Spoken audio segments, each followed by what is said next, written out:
It's the 21st century, and robots are increasingly becoming part of our daily lives. From helpful little vacuums to tireless giants on the manufacturing floor, they are assisting with what experts call the 3 Ds of robotics: tasks that are dirty, dangerous, or dull. One exciting new place for the development of robots is in healthcare. Most of us are already familiar with robot-assisted surgery, and big advances have been made in the field of smart prosthesis. But there are many more tasks that robots could be developed for. Join us as we head to the University of California, San Diego to speak with Laurel Rick from the Department of Computer Science and Engineering.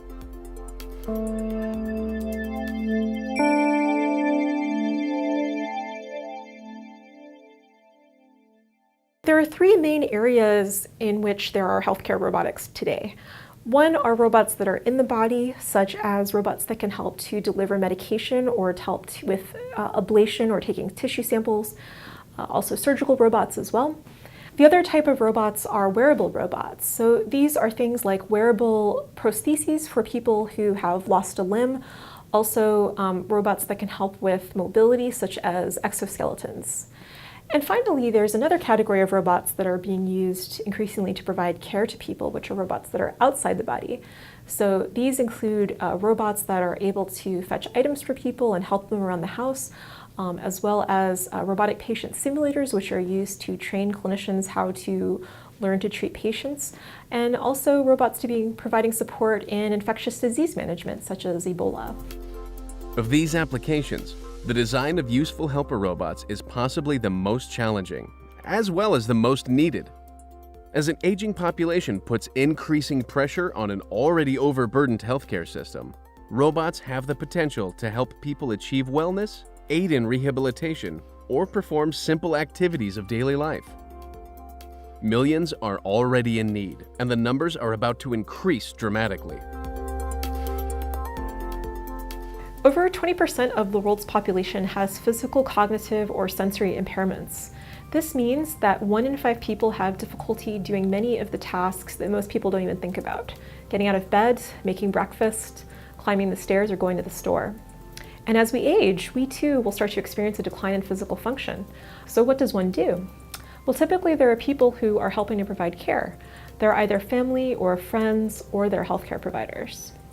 Unfortunately, there are far more people who need assistance than there are people to provide it. So robots can help fill some of these care gaps. They can aid overburdened caregivers, they can aid the clinical workforce, and they can aid people with disabilities and older adults. While the idea of such helper robots is very exciting, many challenges remain to be overcome. To be truly useful, robots need to perform their task reliably and safely over a wide range of very dynamic settings. This includes the ability to sense and react to real-world environments, even under noisy or visually challenging conditions.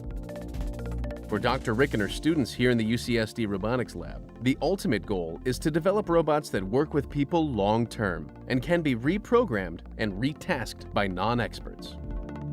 My vision is to put a robot into someone's home for 6 months to help people with neurorehabilitation and wellness. And anyone who's a roboticist knows that this is a daunting proposition, both in terms of hardware and software. The key insight about robots in the home is it's not about a robot doing everything for someone. It's about providing scaffolding and giving the right support at the right time. We want to build robots that can adapt to, learn from, and change with a person, not only throughout the week, but even throughout the day. And this is really key in healthcare robotics applications. To facilitate this vision from an AI perspective is challenging, but solving the problem would make a huge difference, both in terms of robot learning as well as helping billions of people in need.